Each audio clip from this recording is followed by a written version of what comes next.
Captain Lieutenant Wilhelm Steinberg stood on the bridge of U-960 as his Type 6C submarine pushed through the pre-dawn darkness toward La Pallas. The reinforced concrete hulls of two Speerbrecher vessels flanked his boat, while four M-class minesweepers formed a protective screen.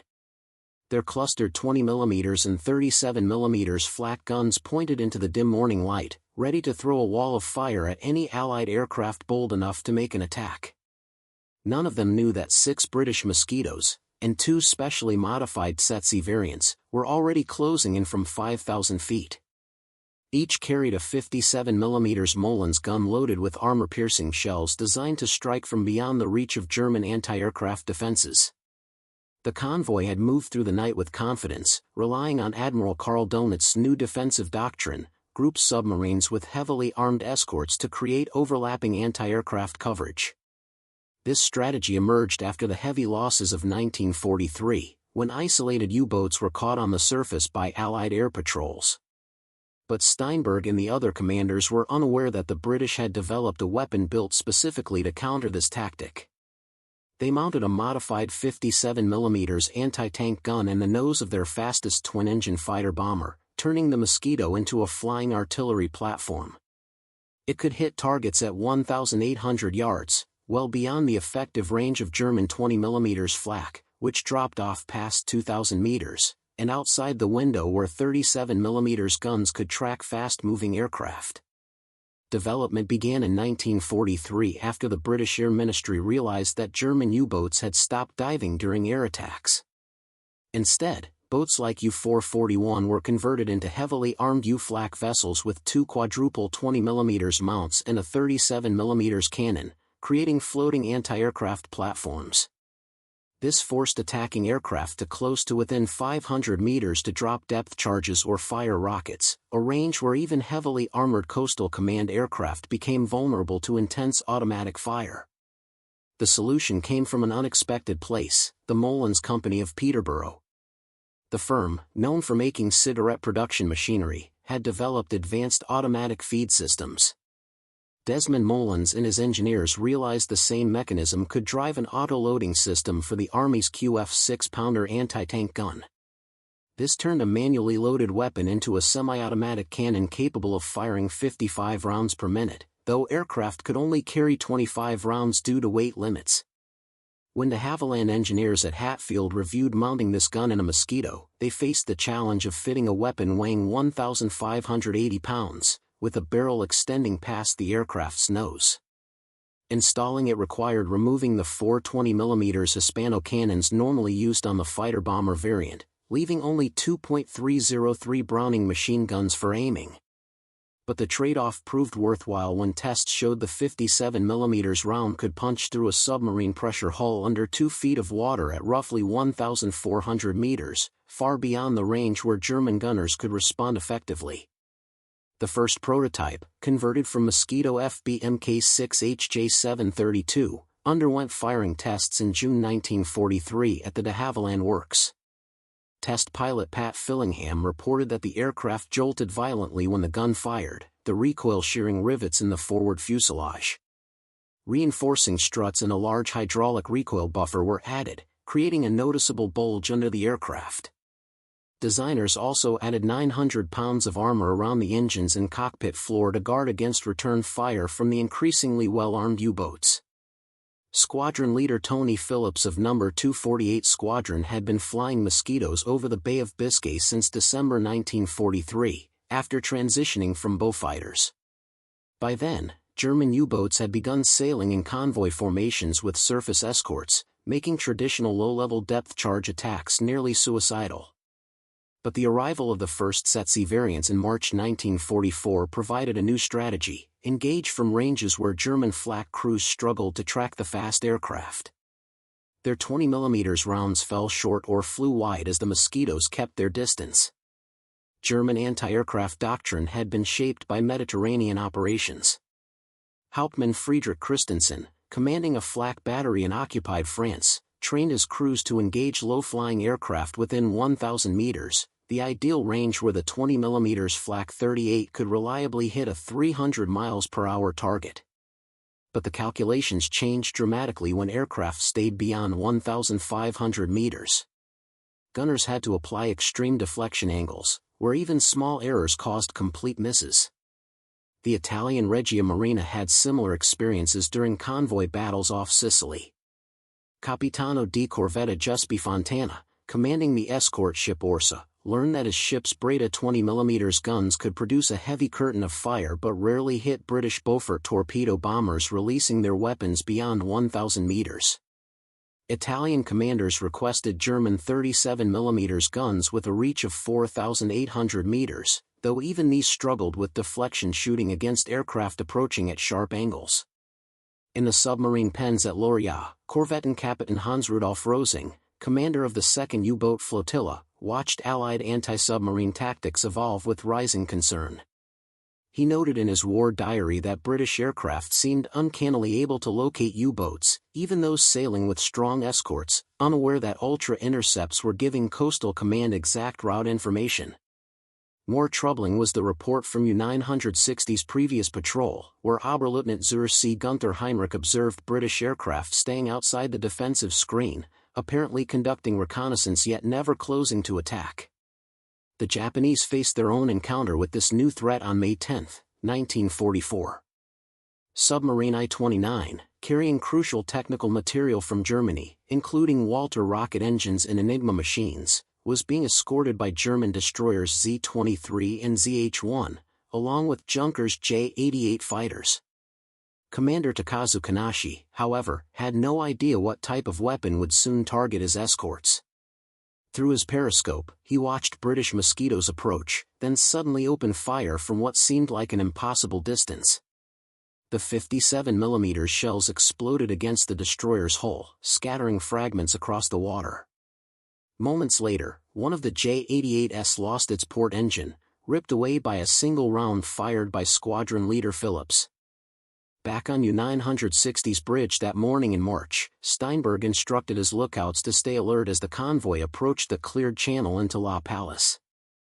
4M-class minesweepers held position 500 meters away, while 2 Speerbrecher vessels, with hulls reinforced by concrete to absorb mine blasts, led the formation through waters that British aircraft had been mining for months. Their 20mm and 37mm guns were manned and ready, loaded with belts of high-explosive and armor-piercing rounds capable of engaging aircraft theoretically up to 4,000 meters away. Everyone understood, however, that real accuracy dropped sharply beyond 2,000 meters. German naval anti-aircraft defenses had developed reactively rather than through long-term planning. Early in the war, the Kriegsmarine had assumed U-boats could simply dive quickly when spotted, a tactic that worked well in 1940 and 1941 when Coastal Command had few aircraft and weak detection tools. But the arrival of centimetric radar, undetectable by German receivers, alongside Lee lights that illuminated submarines at night, shifted the advantage to the Allies. U-boats were forced to remain on the surface and defend themselves. The U-Flak concept was Admiral Donat's effort to counter the shift. Boats like U-441, U-256, U-621, and U-953 were turned into floating anti-aircraft platforms with quadruple 20mm mounts and improved 37mm guns. Their torpedo loads were cut to 5 to make room for more gunners. The results were poor. U-Flak boats claimed only 2 confirmed kills while suffering heavy losses, especially once Allied aircraft adopted new tactics, circling at long range and calling in more planes for coordinated attacks that overwhelmed the Flak. Lieutenant Wolfgang Muller, gunnery officer aboard U-256 during its U-Flak conversion, wrote to his wife describing the impressive rate of fire from the quadruple 20mm mount.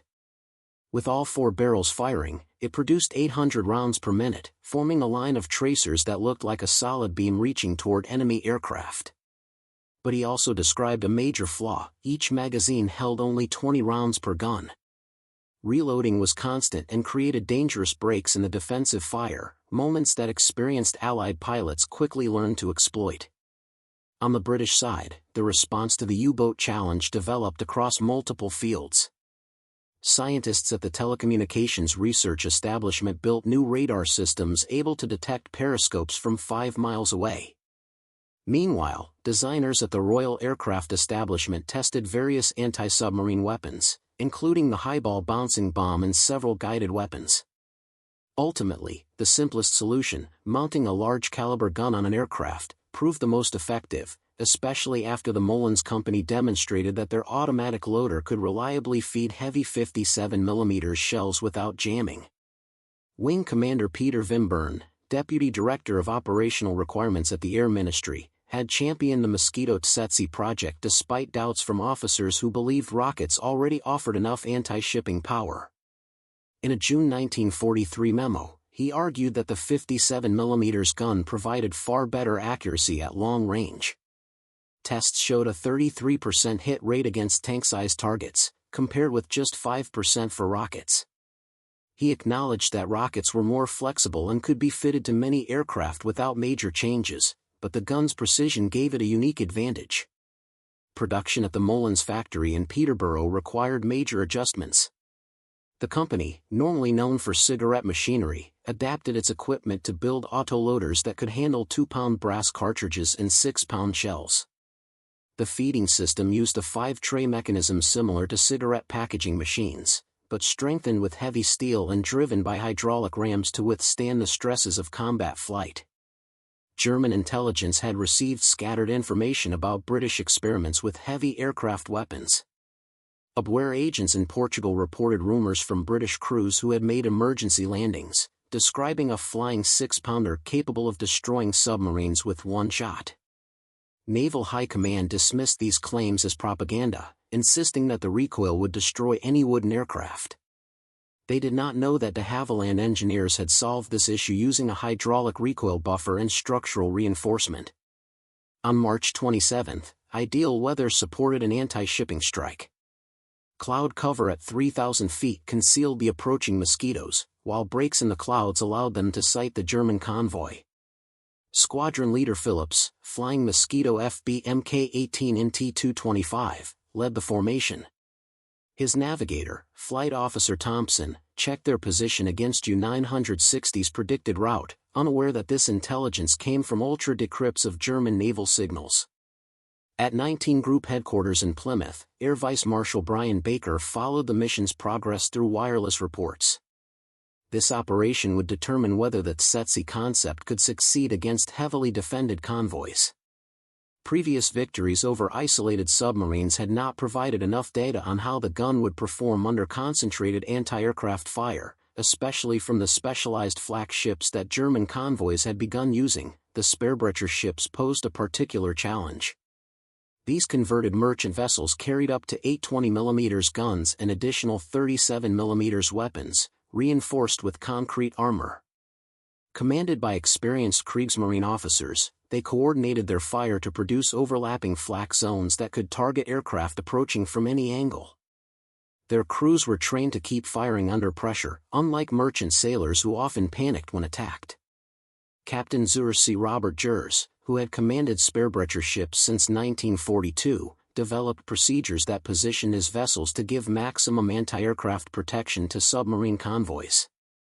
He instructed his crews to fire on any aircraft within 4,000 meters, whether or not it appeared hostile, arguing that in the Bay of Biscay any British aircraft should be considered dangerous.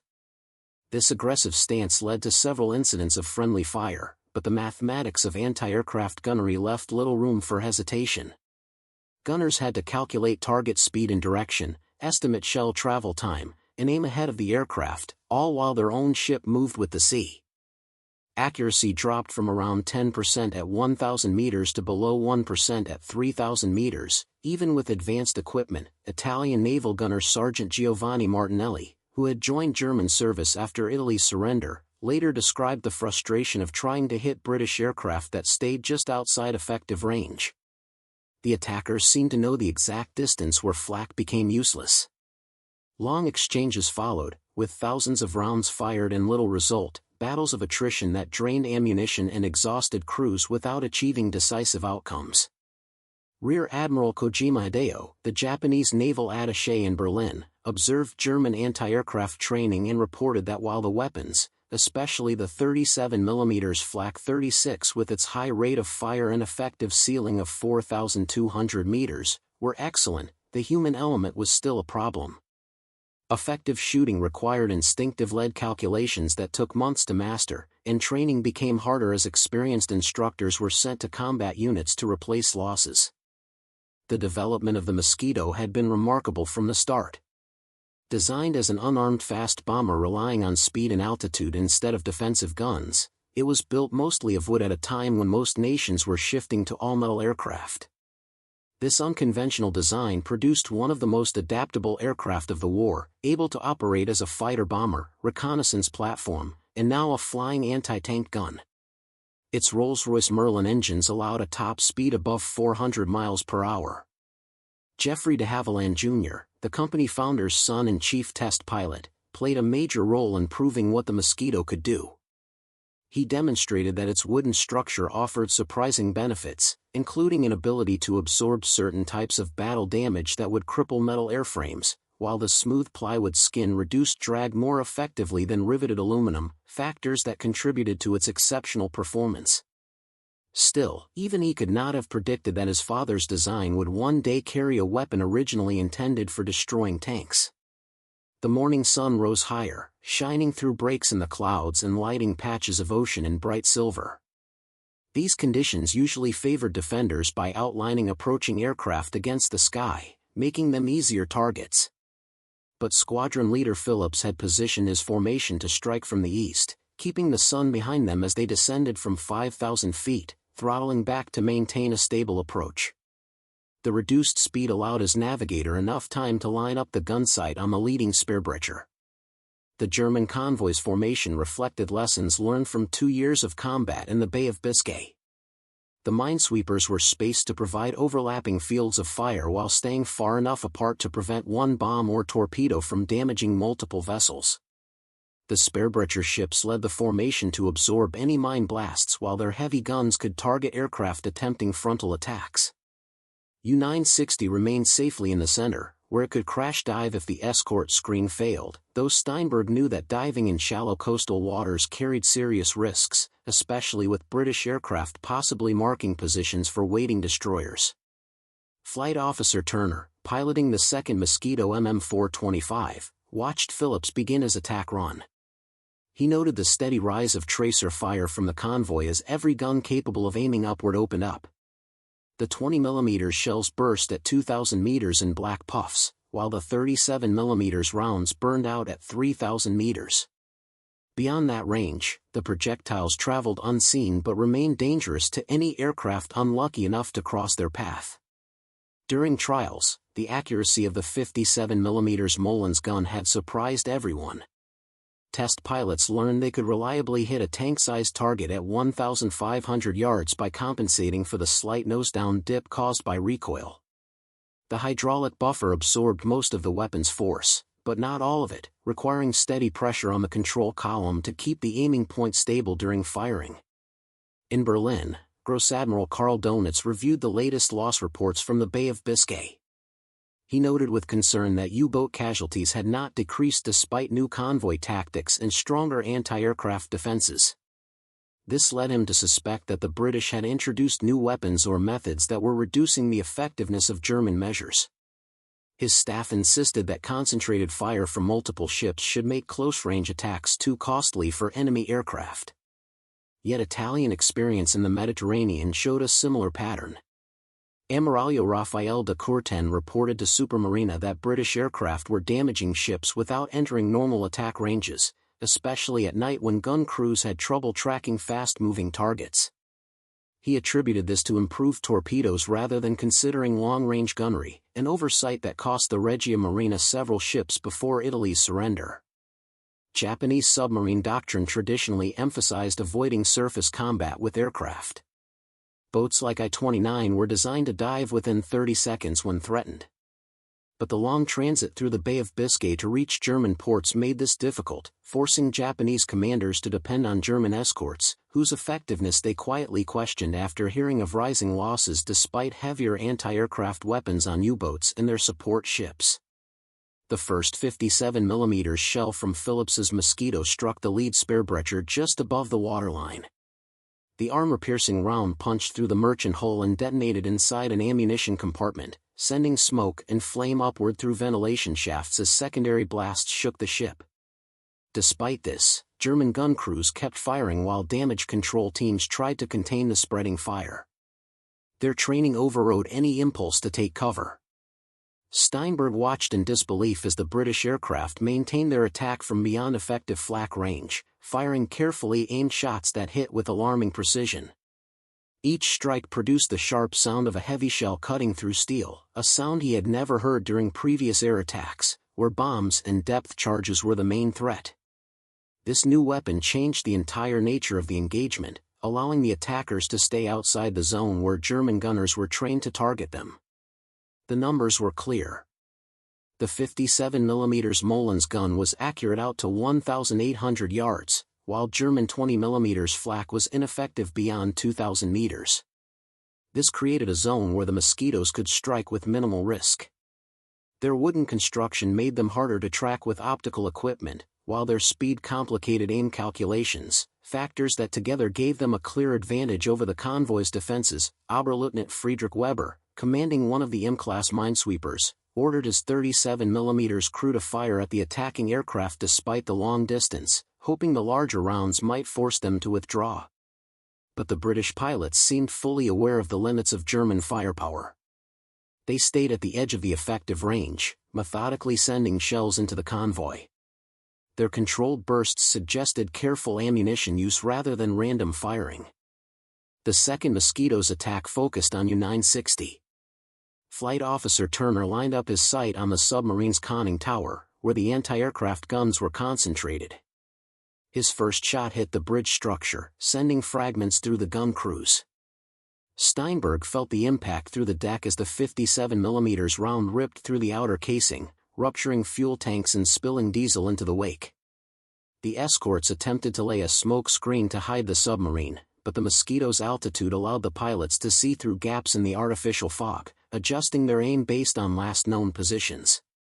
The 57mm shells continued to land with unsettling consistency, each hit reducing the convoy's defensive strength as gun mounts were destroyed and ammunition stores exploded. Squadron leader Phillips made a second attack run, this time aiming at one of the minesweepers that had moved to protect 960. His remaining shells hit the ship's bridge and engine room, slowing it down and forcing it out of formation. Smoke rising from the ventilation grates showed how quickly the fire spread inside the vessel. Crew members left their gun stations to fight the flames, opening gaps in the defensive screen that the conventional Mosquito fighter bombers immediately used to their advantage. The psychological effect on the German crews was significant. Gunners realized their weapons could not meaningfully hit the attacking aircraft, creating a sense of helplessness that weakened morale even more than traditional bombing, where defenders at least felt they could shoot back. This new situation forced a major rethink of convoy defense tactics that had seemed effective only months earlier. After the engagement, as 960 reached La Palisse with 3 damaged escorts and hundreds of casualties, Steinberg's after-action report stressed the impossibility of stopping aircraft that could fire from beyond effective flak range. He recommended that future convoys receive fighter cover throughout the journey instead of relying on anti-aircraft guns alone, showing how completely the Mosquito Tsetse had disrupted German defensive doctrine. At first, the technical intelligence section at Marine Headquarters refused to believe the British had mounted a 57mm gun on an aircraft. Experts argued that the recoil would exceed what a wooden airframe could tolerate. But recovered shell fragments and multiple eyewitness accounts eventually forced acceptance of this new reality, leading to urgent demands for long-range anti-aircraft weapons capable of engaging Mosquitoes before they reached firing distance. Wing Commander Tony Phillips continued flying the Mosquito Tsetse through the spring of 1944. He took part in the attack on Japanese submarine I-29 in May, during which his 4 shells also destroyed a Junkers Ju-88. One projectile tore the fighter's engine completely off, showing the 57mm gun's destructive power against aircraft as well as ships, though this was never its main purpose. The Molins Company received recognition for its role in the war, with Desmond Molins awarded the U.S. Medal of Freedom for adapting cigarette machinery technology for military use. Although the company returned to civilian work after the war, its brief involvement in weapons development remained secret for years, as the Mosquito Tsetse's full capabilities were classified. Germany rushed to counter the Tsetse threat by developing new anti-aircraft weapons, including early guided missile projects and proximity-fused shells for long-range engagement. But these efforts came too late to influence the Battle of the Atlantic, where U-boat losses continued to rise through 1944 as Allied aircraft used their technological edge to great effect. Italian naval officers reviewing German reports realized that their own anti-aircraft defenses were even weaker, with many ships equipped only with 20 mm Breda guns, shorter-range weapons than German systems. Italy attempted to obtain German 37 mm and 40 mm guns to improve survivability, but the country's surrender in September 1943 ended these efforts. Japan's submarine force, preparing for missions to Europe, studied the I-29's encounter with the Mosquito Tsetse and added more anti-aircraft guns, training crews to fire at maximum range regardless of ammunition use. These measures, however, failed to save I-52, which was sunk by conventional Allied aircraft in June 1944 despite its improved defenses. Production of the Mosquito Tsetse continued into 1944, with about 27 aircraft built before the program ended in favor of rocket-equipped fighter bombers. These newer aircraft offered more flexibility even though they were less accurate. The shift reflected the declining U-boat threat and the need for planes that could attack a wider range of targets without major modification. Still, veterans of 248 Squadron insisted that no other weapon matched the Tsetse's ability to destroy hardened targets from safe distances. The psychological warfare impact extended beyond actual combat. German submarine crews became increasingly reluctant to surface, even in well-defended convoys, knowing British aircraft carried weapons capable of piercing pressure holes from ranges where return fire was useless. This fear contributed to the near abandonment of U-boat operations in the Bay of Biscay by late 1944. Technical analysis of the Molins gun system revealed clever solutions to challenges that had defeated other designers. The automatic loading mechanism used principles taken from high-speed packaging equipment, allowing reliable feeding despite the violent movement of aerial combat. The 5-tray magazine allowed sustained firing without constant reloading, a common problem with other heavy aircraft weapons. German anti-aircraft doctrine evolved rapidly in response to the Tsetse threat. Some vessels even mounted 88 mm Flak guns on reinforced platforms. However, these were too slow to track fast-moving aircraft, offering mostly psychological reassurance to gun crews who felt they could at least try to respond, even if the chances of hitting anything at long range remained low. British pilots flying standard Mosquitoes alongside the Tsetse variants developed coordinated tactics that increased the effectiveness of both aircraft. The 57mm armed planes suppressed anti-aircraft positions from long distance, while regular fighter bombers moved in to fire rockets and cannon rounds at ships whose defenses were already weakened. This combined approach proved extremely effective against heavily guarded convoys. The industrial support behind Tsetse operations included specialized maintenance facilities at coastal command bases. These centers handled the complex Molins gun system, with technicians trained in both aviation and artillery working together to keep the weapons functional. Their combined skills represented a rare merging of technologies not previously seen in military service. German countermeasures also included work on radar-directed flak systems intended to engage aircraft at longer ranges. But the Mosquito's wooden construction produced a weak radar return, and its speed made accurate tracking difficult. These factors left existing German radar systems largely ineffective against the new threat. The strain on submarine operations extended beyond direct losses.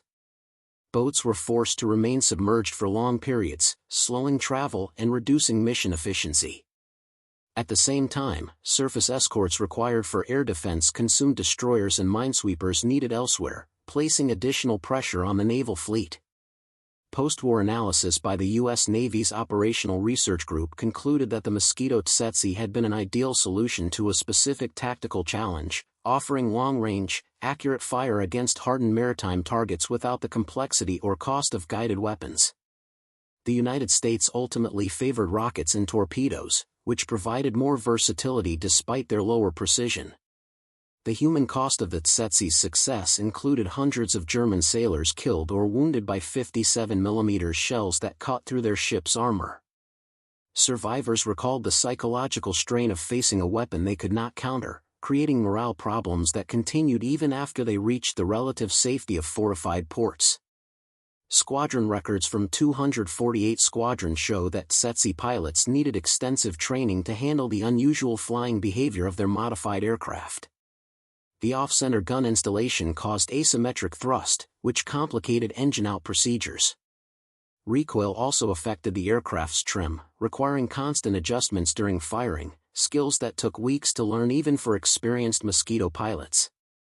The strategic impact of the Tsetse shaped Allied planning for Pacific operations, with proposals to use similarly armed aircraft against Japanese shipping.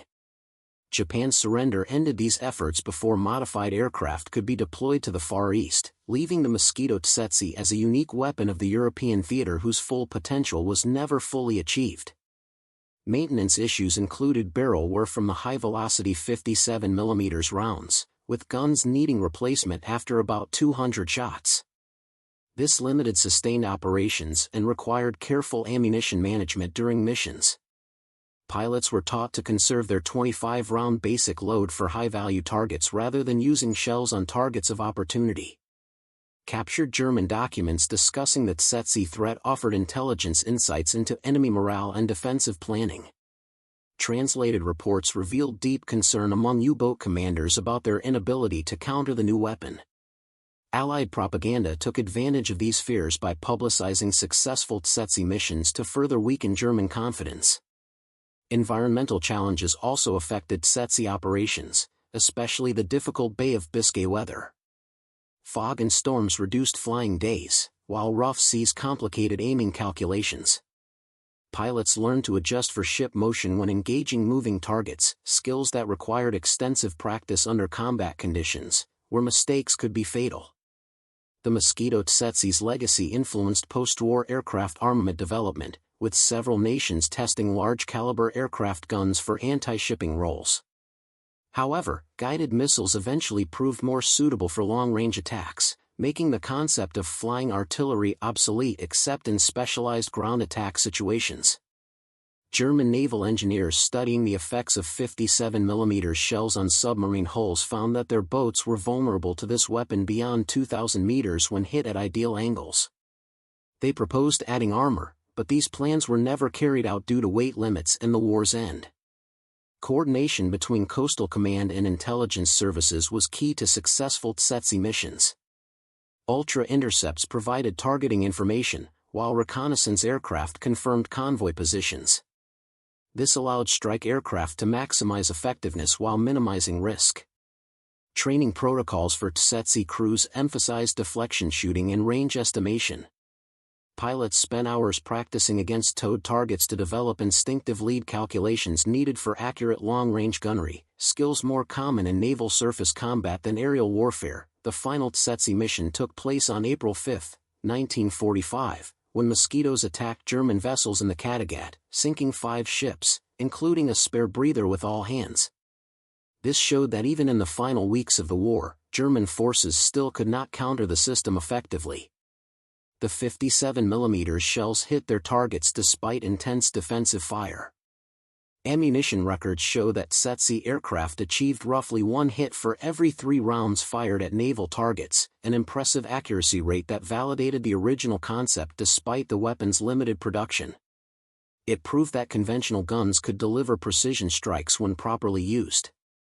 Human engineering considerations for the Tsetse included special pilot restraints to prevent injury during firing.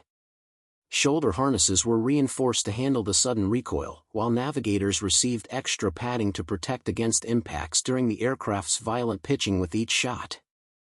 German propaganda tried to downplay the Tsetse threat by claiming the weapon was ineffective against well-defended convoys, but internal naval messages showed deep concern. Admirals privately admitted that no real countermeasure existed within German technology or doctrine. Producing Tsetse aircraft required coordination between de Havilland's factories and Molins machinery works. Components built at separate sites were brought together for final assembly at specialized facilities where precise alignment of the gun and airframe could be achieved. German tactical responses included experiments with decoy vessels fitted with many anti-aircraft guns but minimal armor, intended to draw fire away from submarines. British intelligence quickly recognized these ships and instructed pilots to ignore them and focus on confirmed submarine targets. Meteorological limits on Tsetse missions required clear visibility for long-range gunnery. Pilots needed an unobstructed view of targets at ranges where conventional bombers would rely on radar. This restricted operations to daylight hours with suitable weather. Post-war interviews with German naval personnel revealed that the psychological effect of the Tsetse spread throughout the U-boat force. Even crews that never encountered the aircraft feared it based on survivor accounts, creating a mythology around the weapon that exceeded its actual number of missions. The cost-effectiveness analysis conducted by the Air Ministry showed that despite the high cost of modifying aircraft and training specialized crews, the Tsetse program delivered remarkable value by destroying or damaging high-priority targets with minimal losses. This confirmed the concept's effectiveness even as it was gradually phased out in favor of rockets. Technical documents from the Molins Company archives describe the extensive testing needed to perfect the automatic loading system, with thousands of rounds fired in ground trials before the mechanism was approved for flight use.